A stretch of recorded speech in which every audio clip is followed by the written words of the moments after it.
babula bakano kwa flyover bakasibye emyaka 7 myaka 7 nikageze okuvayo obuntu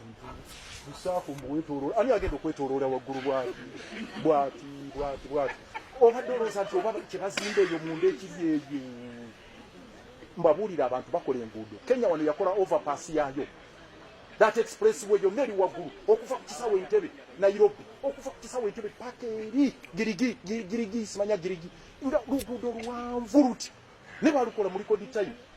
aba bachina aba batujingisa abakola bino ewabo oluguudo myezi 3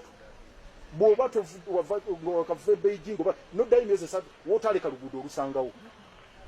aba bajapani abajawo abakola flyover neno okola ako ka flyover ka stretch kuva wali Nsambya ne kakoma wali tekatuuka na katwe emyaka 7 kakati bobanga ako katute emyaka 7 tugenda kulaba ddi ku flyovers ezimalayo Kampala yonna mu lifetime yaffe babanga batukonde eminze nti emyaka gyaffe tetunabeera ku nsi tetugenda kulaba ku flyovers wera